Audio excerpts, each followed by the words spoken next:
Okay po, so good morning po sa lahat. And again, Happy Lord's Day po sa bawat isa. Yan, Happy Lord's Day po. So yung sermon po na mapapakinggan niyo po ngayong tanghali, so this sermon was composed by Reverend Veldman. So galing po siya sa Free Reformed Church of Southern River, West Kelmscott.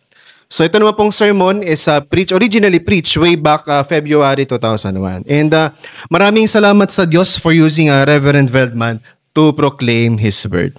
Okay? So many weeks ago, kung tatandaan po ninyo, yun na pag-aralan po natin so far, naman nakarang linggo, may naging topic tayo, and yung naging topic natin ng sermon natin was yung tungkulin ng church sa secular na society natin. So ito po yung time, no, kung nagtataka kayo ano po yung binabanggit ko, ito po yung time na tumutok tayo sa passage mula sa Sermon on the Mount ng Panginoong Hesukristo, kung saan tinawag niya yung church na maging salt of the earth and light of the world.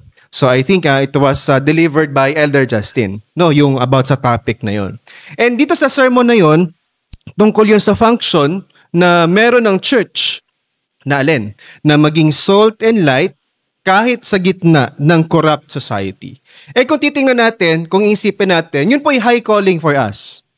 And kailangan nating ma-realize na tayo po ay tunay na, magiging tunay na ika nga is salt only or asin. Kung meron tayong willingness na alisin yung lahat ng contaminants or dumi na pwede maging cause para mawala, kasi ang tinuturo sa atin para mawala yung flavor ng pagiging salt natin. So, pag-usapan natin in practical terms. Doon tayo sa practical terms. Ibig sabihin, tayo ay magiging tunay na salt lang kung meron tayong genuine willingness na alisin yung lahat ng impure elements sa buhay natin by way of the outworking of the Holy Spirit in us. Meaning, sanctification. Now, discussing this, further pondering upon this, bakit nga ba na wala tayong hirap na mag-agree na dapat alisin yung mga contaminant sa buhay natin, that we need sanctification, na ito yung nire-require ng Panginoon in our life of our gratitude with Him. We agree. Pero sa kabilang banda, madalas walang nagbabago sa buhay natin. In some instances, patuloy pa rin tayong nanonood ng mga entertainment na hindi naman natin dapat panoorin. Patuloy pa rin tayong pumupunta sa mga worldly na mga lugar, sa mga social gatherings kasama ng mga worldly friends. Kaya nagpapatuloy yung buhay natin na gaya ng dati. Old nature yung nangyayari. Yun yung nangingibabaw ngayon. So, walang nagbabago. Bakit kaya? Bakit napakahirap baguhin yung mga bagay na to? Bakit napakahirap isabuhay yung salita ng Diyos or bringing God's word into practice? Para, katulad nga ng sinasabi ni James, we are not only hearers but also doers of God's word. Bakit siya napakahirap? And syempre, hindi lang po ito nag-a-apply sa mga kabataan lang po, no? Hindi lang sa kanila. But in general, sa ating lahat, na pwedeng itanong, bakit kaya nasa kabila ng lahat ng sermons na narinig natin, madalas kukonti lang yung nagbabago? Nakakalungkot man, but we need that question para sa ating self-examination. Na patuloy pa rin tayong namumuhay as we see fit. And sa totoo lang, nakakatakot pong isipin na kung walang inward change of the heart, napakadaling magpatuloy yung isang tao na mamuhay na kagaya po ng dati. Kung wala po yung work ng Diyos, and in other words, kung wala yung tunay na living relationship with the Lord, in our union with Christ, wala po magbabago. Kaya ito po yung nilinaw ng Panginoong Yesus sa continuation ng Sermon on the Mount. So binigyan ng warning yung mga nakikinig sa Kanya na huwag gawing outward thing lang yung pananampalataya. Na para bang act lang ito, acting lang itong ginagawa nating lahat. Yun yung warning ni Christ. And lahat po tayo prone po dito. Nag-agree po ba kayo? Lahat po tayo prone po dito na ang sinasabi ni Kristo, don't be a hypocrite. Very plainly that He teaches us. And alam naman natin na karamihan sa atin, hindi gusto yung salitang hypocrite. Ayaw na ayaw nating naririnig yan. Madalas nakikita natin yon as a harsh word para sa ating lahat. Na ibig sabihin, yung literal meaning nga po nun, na tungkol yun sa isang tao na nagpapakita ng false appearance, na meron siyang maskara. So para po yung acting.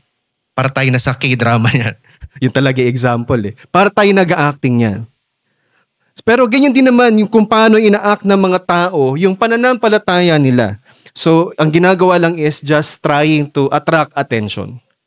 Na gumagawa tayo ng mga bagay para makita ng mga kapwa natin.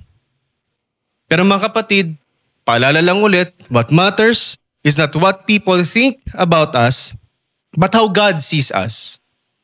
Kung paano tayo nakikita ng Diyos, kahit na wala yung mga tao sa paligid natin, kapag tayo ay nasa sariling room natin, during our free time, what we are like when we close the door. And yes po, ito po yung dapat nating i-examine sa mga sarili natin.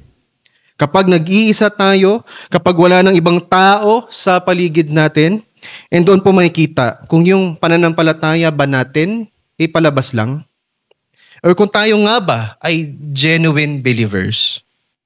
So, ngayon, sa Matthew 6, mababasa po natin yung tungkol sa tinatawag na inner room. So, more so yung po yung pag-uusapan natin. And alam kong familiar tayo dito sa teaching na to ni Christ. Pero, yung tanong is, ginagawa ba nitong private matter lang yung faith? Kasi pag-uusapan natin is yung ating private devotion to the Lord. Ang sagot is, of course, hindi. But nevertheless, for us to live by faith, and sabi nga natin, to retain the salt in us, yung pagiging asin and yung flavor natin, we also need our inner room. Hindi lang public worship, we also need our private devotion to the Lord. Yes, tayo po ngayon ay nasa public worship, pero ang tanong naman is, paano naman yung ating private worship? And dito po lalo pong pinapatibay yung ugnayan natin sa Diyos in our inner room. So yun po yung natutunan natin last week as delivered by Elder Ed. And yun din po yung connection ng Matthew 5 and Matthew 6. And dito po sa Matthew 5, kung babalikan natin konti, so nagbanggit ang Panginoong Hesukristo tungkol sa outward side ng buhay natin with Him. So kung paano dapat yung pamumuhay natin. Pero sa continuation ng sermon ni Christ sa Matthew 6, so yun pa rin binabanggit niya, Christ also speaks about the inner side of our life with the Lord. And tungkol po dito sa outward side na to, so babalikan ko lang ulit. Sinabi ni Kristo from Matthew 5:16, so I'm talking about outward side. Matthew 5:16, kung meron kayong Bibles, you may follow me. Matthew 5:16, in the same way, let your light shine before others, so that they may see your good works and give glory to your Father who is in heaven. And ganun din, at the same time, Matthew 5:20, for I tell you, unless your righteousness exceeds that of the scribes and Pharisees, you will never enter the kingdom of heaven. Ngayon naman, tungkol naman sa inner side. So sinabi ni Kristo, may kita natin sa Matthew 6 verse 1. So umpisa po nitong chapter. Matthew 6 verse 1, because of practicing your righteousness before other people in order to be seen by them, for then will have no reward from your Father who is in heaven. Kaya ngayon po, pagpapatuloy natin yung Matthew 6. So, nagbigay ang Panginoong Hesus ng tatlong examples dito na tungkol sa paggawa ng charitable deeds, tungkol sa prayer, and tungkol sa fasting. Yun po yung makikita natin sa mga tinuturo niya sa atin. And sa sermon naman, ngayong tanghali, so I would like to focus in particular po dito sa third illustration ng general rule na tinuturo ng Panginoong Hesus, which is fasting.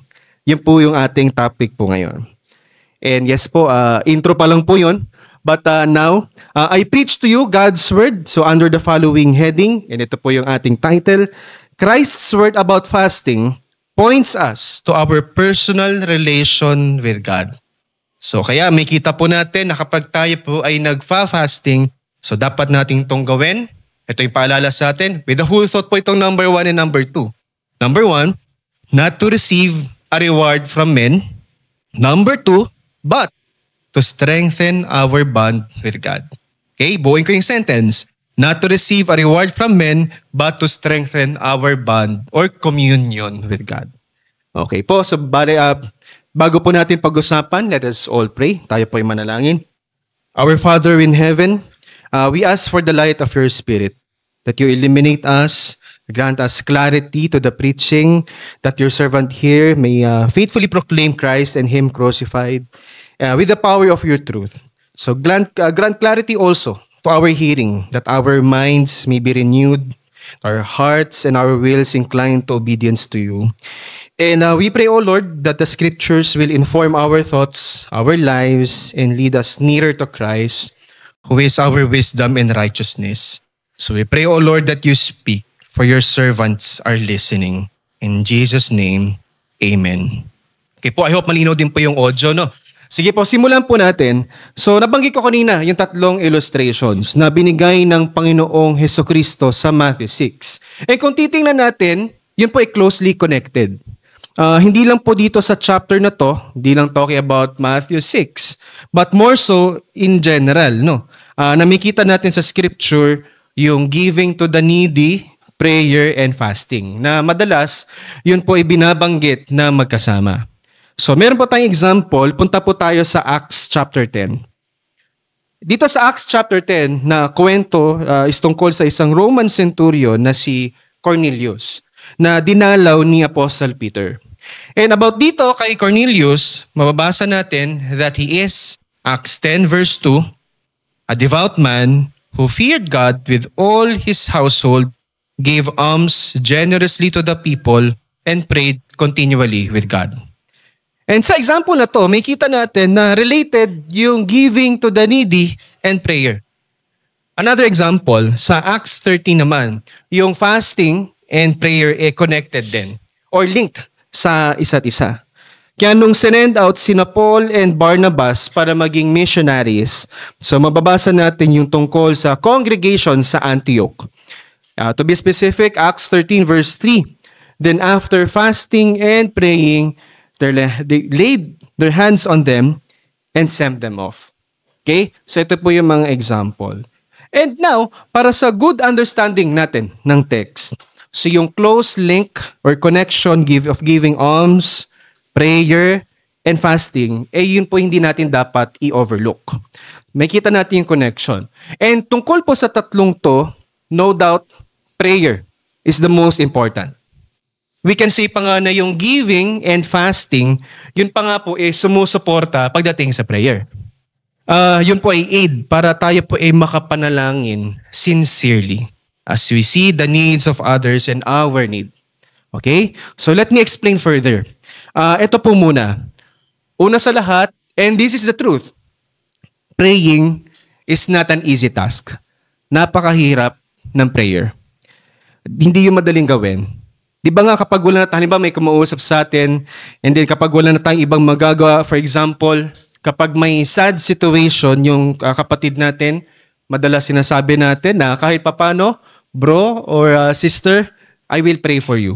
Yun po yung madalas nating sinasabi, tama po ba? And paalala lang po na talaga mag-pray po tayo when we say that, we mean what we say. So di lang po dapat cliche or gas-gas na linya lang po yung sinasabi natin, that we will pray for our brother or sister. And dito po pinapakita sa atin, no? Kapag wala tayong ibang magawa and all that we need is to pray, pinapakita sa atin that prayer is work. And sa panalangin natin, by the outworking of the Holy Spirit, ito po yung time wherein isiniset yung isang tao, yung puso niya sa Diyos and sa kanyang kingdom. And this is the reality, theological reality of prayer. Pero dito po papasok na dahil sa busyness ng buhay natin, and it shows na meron talagang spiritual warfare, and it shows din yung importance ng prayer, may mga pagkakataon na nahihirapan tayong mag-concentrate or even to set time to pray. And I know sa lahat ng mga nakakausap natin within the church, laging ito yung problema. It never fails. Try nyo po magtanong mamaya about sa kanilang prayer life and devotion. No? So dito may kita natin that prayer takes effort. So meron pang isang element na dapat nating tingnan na sa scripture na yung isa pang tawag sa prayer, and ito po yung beautiful language na ine-employ ng scripture na ginagamit is seeking God's face. And pondering sa expression na to, yun nga lang, yung iniisip ng iba is nandyan naman ang Diyos para sa atin. Then why pray? Bakit pa natin need manalangin? Sa prophecies na Isaiah, mababasa pa naman natin, Isaiah 65 verse 24, "Before they call, I will answer. While they are yet speaking, I will hear." Pero wag po nating i-overlook na yun po ay sinabi mula sa perspective ng Diyos. So kaya po tayo tinatawag, again, with the language of Scripture, to seek the face of God. And yan, yung language of prayer, seeking the face of God. And kailangan natin gawin yon diligently and earnestly. Ngayon, sabi ko nga po kanina, yung pagiging charitable and yung fasting makakatulong sa atin dito in the area of prayer. Paano? Pagdating po kasi sa fasting, demonstrated na hindi na ganung mahalaga sa atin yung yung mga things of this world. And para iset yung puso natin sa kaharian ng Diyos na hindi yun dapat hadlangan ng burden ng mga possessions natin and wealth. Kaya kanina, basahin natin dito sa Isaiah 58. So wala man sa ating scripture lessons kanina, but I ask you to go to Isaiah 58, which is yung chapter sa Bible na nagdi-deal tungkol sa fasting. And sa chapter na to, andun yung paglaban ni Prophet Isaiah. Lumalaban siya dito against sa spiritual practice of fasting na ginagawa ng mga Israelites. And yun sa parehong paraan na binabanggit din ng Panginoong Hesus sa kanyang Sermon on the Mount. Ano bang ginagawa ng mga Israelites? So ginawa ng mga Israelites na palabas lang yung fasting, or sa Tagalog is yung pag-aayuno nila. Ano yung ginagawa nila? Nakatungo yung ulo nila, nagsusuot ng sackcloth, nagsasaboy ng abo sa kanilang mga ulo, and even may mga humihiga pa nga. Pero sa pamamagitan ng bibig ni Prophet Isaiah, so sinabihan sila ng Panginoong Diyos na may kita naman po sa verse 6 and 7, again, Isaiah 58. "Is not this the fast that I choose? To loose the bonds of wickedness, to undo the straps of the yoke, to let the oppressed go free, and to break every yoke? Is it not to share your bread with the hungry, and bring the homeless poor into your house? When you see the naked, to cover him, and not hide yourself from your own flesh." And sa mga salitang to, hindi kinokondem ng Panginoong Hesus yung lahat ng external signs ng fasting or mourning or ng devotion to the Lord. Hindi po yun yung sinasabi. Pero yung point is, kung walang inner humility, ito po yung point, kung wala yung inner humility, walang brokenness of the heart, or sabihin, true repentance, lahat ng fasting na to, walang halaga sa paningin ng Panginoon. And this is what matters. Kasi nung sa panahon ni Isaiah, nagiging outward show na lang yung fasting sa mga Israelites. Samantalang, wala yung inner humility sa kanila. Yung fasting, ang nangyari is, nauuwi na lang sa pagiging mere religious ritual. Outward na lang. Pero yung sabi ng Panginoon sa pamamagitan ni Isaiah, na hindi yon yung tunay na fasting. So yung tunay na fasting na pleasing sa Panginoon, ang sinasabi is, yung pagpapakita ng justice and mercy. And pwede mag-wonder yung iba kung ano yung kinalaman nito when we talk about further sa fasting, about justice and mercy. And the point is this, mga kapatid. Inisip kasi ng mga Israelite na yung fasting means lamang para makuha yung favor ng Panginoon. Na yung outward act of fasting hindi nila sinasamahan ng tunay na humility or pagpapakumbaba ng sarili or true self-humiliation. Pero ito po, yung essence ng tunay na fasting hindi po nakasalalay sa mga panlabas na bagay lang. Kundi yung natatanggap natin spiritually from our triune God. And ano po yun? Sa pagbabago ng puso at buhay po natin. By the outworking of the Lord in us. Di ba yung ibang ang ginagawa pa is pinupunit yung damit nila para ipakita lang yung kanilang repentance externally. Pero po, yung dapat punitin natin yung mga puso natin. That we know that we are sinners. That we know that we need the Lord. And pointing po dito sa true fasting or tunay na pag-aayuno. So ginagamit ni Prophet Isaiah yung mga image na nag-refer to being released o kaya ginagamit niya to being set free. Kasi madalas po yung buhay po natin, well, self-examination time ulit. Ang buhay po natin, napakadalas tayo po ay bound and captivated ng maraming bagay and worldliness around us. Kaya nga po, yung mga nga, chains of this captivity must be broken. Kasi sabi po dito ni Isaiah sa verse 6, basahin ko po, no? Isaiah 58 verse 6, we must loose the bounds of wickedness to undo the straps of the yoke, to let the oppressed go free, and to break every yoke. Yung yoke po kasi, pamatok po yun sa Tagalog, yun po kasi ay mabigat na pasanin sa balikat. We know. And even figuratively, nagbibigay po siya ng illustration of pressing down. Kaya dapat nating i-break yung yoke na to. So ibig sabihin, kailangang palayain tayo mula sa anumang humahadlang for us to cry out to the Lord, for our voices to be heard on high, sabi nga sa verse 4, dito po sa Isaiah 58. Pero after all, ito po yung tunay na purpose ng fasting. To lift up our hearts to the Lord and to seek His face. For us to have our communion to the Lord. Kaya dapat alisin sa buhay natin yung lahat ng humahadlang sa atin para magawa yon. And even the Lord helps us to strengthen us and to give us our enablement for us to pray and have communion with Him. Ngayon, paano nagiging evident na yung yoke na to na binabanggit dito hindi na po nagpapabigat sa atin? Ang sabi ni Isaiah, when you share your bread with the hungry and when you bring to your house the poor who are cast out. So, ibig sabihin, we can miss something na hindi na tayo alipin ng pera or ng mga earthly goods. And ito yung pinapakita and demonstrated sa fasting. Ganon din sa fasting. Kaya ba ng sarili natin? Of course, hindi. No. Our conversion is continued to be lived on by way of sanctification. Patuloy tayo na nililinis ng Diyos sa mga pollution ng sin na meron pa rin sa atin, na nag-entangle pa rin sa atin. And it is the work of God. And as God works in us, and ito yung aim, that we deny ourselves. Lalo na kung i-consider natin na sa scripture, connected nga yung prayer and fasting. Okay?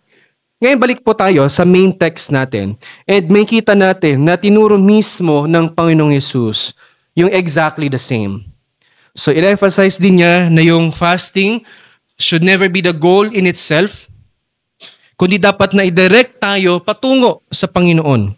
Kaya dito po, kinokondemn din ng Panginoong Yesus yung fasting na ang ginagawa lang kasi is outward show lang.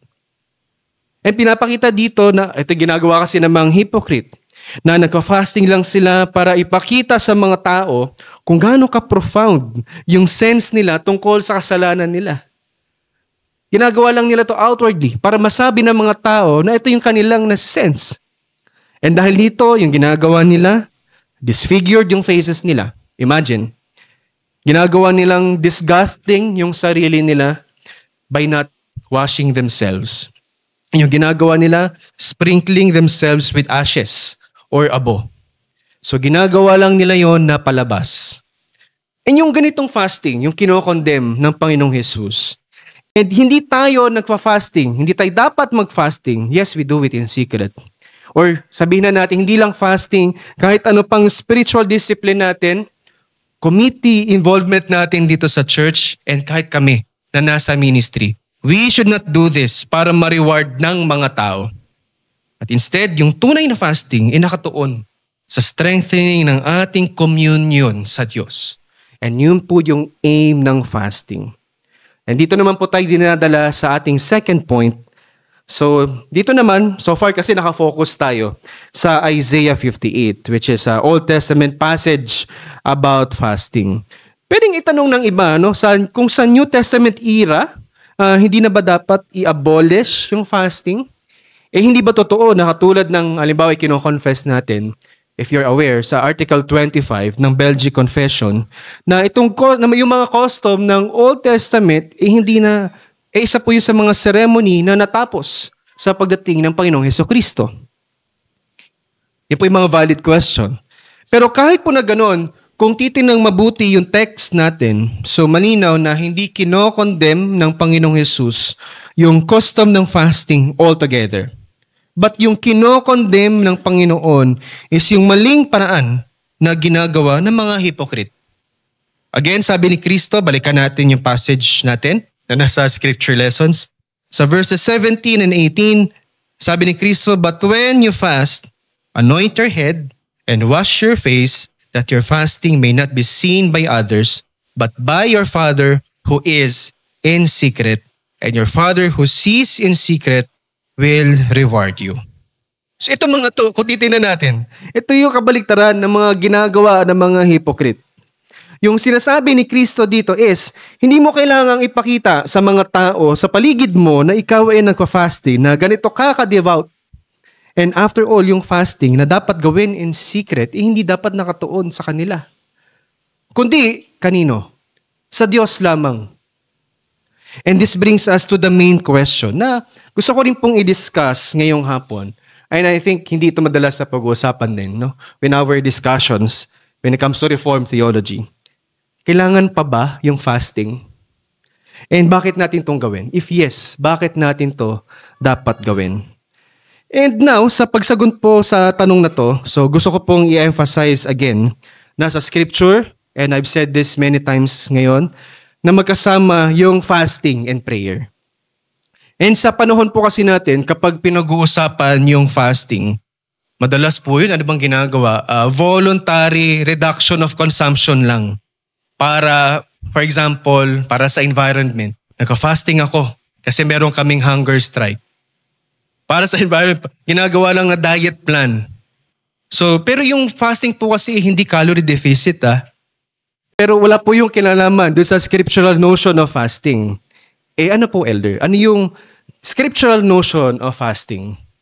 It is yung paglapit sa Diyos in repentance. For pwedeng in a short time, and ang madalas sa instruction naman is, it may be for a short time, pwedeng ilang oras o ilang araw, basta in prayer, na sineset aside yung pagkain or any celebrations para tayo po ituon yung mga sarili natin sa humility and devotion to the Lord. And ito po yung nagmamatter when it comes to our fasting. And it must be in secret. And tandaan natin, we use it to strengthen our communion with the Lord. So balikan natin yung binasa natin kay Prophet Isaiah. Sabi nga natin, fasting helps us in our prayer life. And ito po yung explanation. Madalas po kasi na namumuhay tayo to the full. Pero at times, madali po yung nagkakause sa atin ng negative effect sa prayer life natin. How we devote ourselves to the Lord. And ito po yung, from Institutes of the Christian Religion ni John Calvin, meron siyang sinulat about fasting. Sabi niya, "We certainly experience that after a full meal, the mind does not so rise toward God as to be borne along by an earnest and fervent longing for prayer and perseverance in prayer." And I think we can agree to all of that. Na para po yung galing sa isang party. Imagine, na pag-uwi natin, pagkatapos ng celebration or party na yon, nasa right condition pa ba tayo para lumapit sa Diyos in prayer? So fasting means, na tinuturo sa atin, it means clearing the air. Pagtatanggal ng mga distractions para makapag-focus tayo sa prayer. And tinuturo sa atin na huwag nating iset yung mga puso natin on the things of this world. Yun po yung aim of fasting. And yan din yung connection sa sermon natin a month ago na binanggit ko kanina, in which I alluded. Kasi kung namumuhay tayo sa ganitong paraan, we can retain our salt. We continue to have our salting function in the midst of the community where we live or kung saan tayo nilagay ng Diyos. And tinanong ko po kanina sa simula na bakit kaya kahit alam natin na kailangan nating alisin yung lahat ng impure element sa buhay natin, madalas kukonti lang yung naging pagbabago sa atin. What makes it so difficult to bring God's word into practice? Ang bottom line is, paano ba tayo namumuhay kasama ang Panginoon? Kasi kung magde-devote tayo ng ating panahon sa panalangin, there will be a difference. And sa panalangin, doon tayo magkikling sa mga pangako ng Diyos natin na sa mga fulfillment noon kay Kristo na tayo ay indeed pinalaya na ng Diyos. Eh kung mas malinaw na nakikita natin kung ano yung meaning nun, what it means for our sanctification, patuloy tayong nililinis ng Diyos, that we are enabled by the Holy Spirit, it becomes less difficult to mortify our sin. Kapag overwhelmed tayo ng amazing grace ng Diyos, magbubunga po yun ng thankfulness sa Kanya. So hindi sa sarili nating lakas, kundi sa kapangyarihan ng Diyos. And totoo po yun. Sa pamamagitan lamang ng renewing power of the Holy Spirit, changes will take place.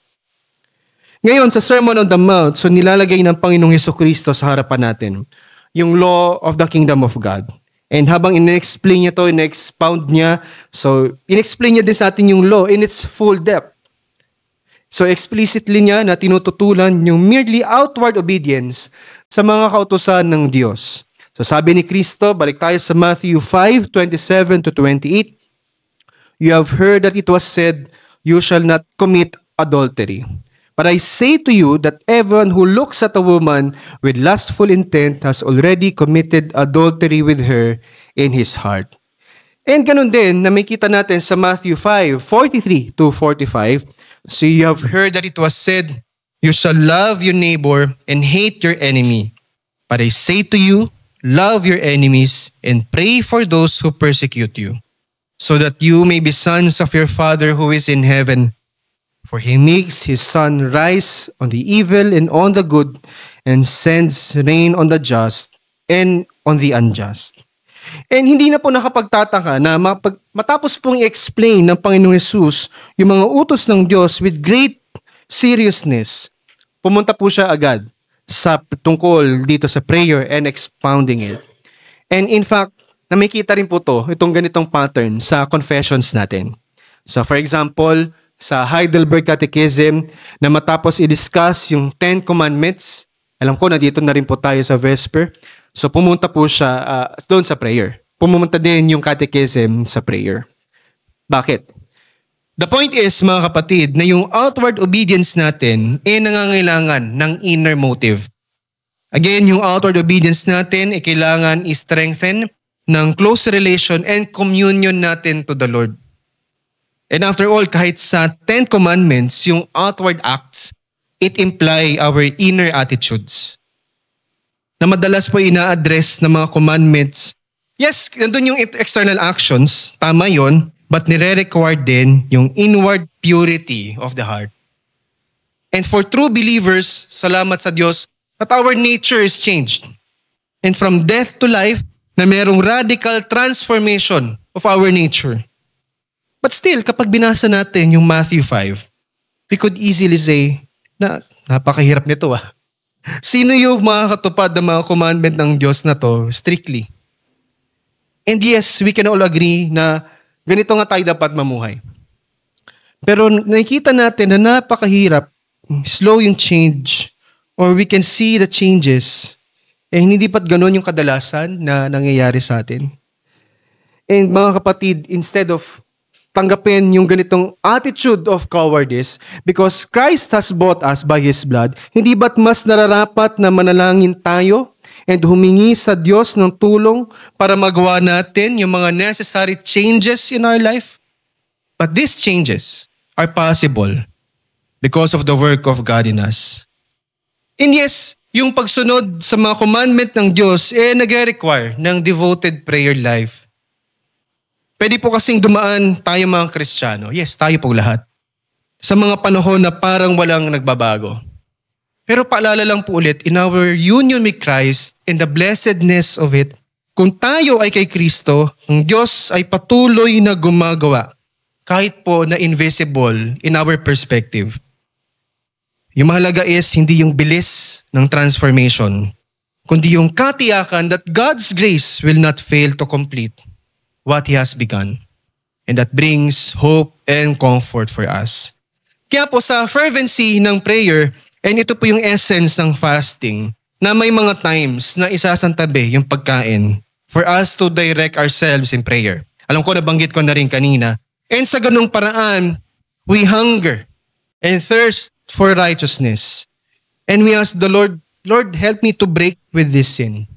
Natulungan mo ako, Panginoon, na alisin yung impure elements sa buhay ko. And Lord, it's a struggle every day, but will you give me the strength to be firm and to be strong? And so, Lord, I cling to you. I cling to the promise of your Spirit by which you will renew my life. Yung mga ganitong prayer po, mga kapatid, hindi po madaling makita. Sabi nga, by those who live life to the full, in worldliness, by living a life of worldliness, hindi po yun makikita sa kanila. Kaya po sa maraming place sa Scripture, tinatawag tayo na maging sober. Prayer keeps us sober. By way of prayer that we can mortify our sin, ibig sabihin po ba nito, Elder, hindi na tayo allowed na mag-enjoy sa buhay? And of course, hindi. Hindi po yun yung sinasabi dito sa text.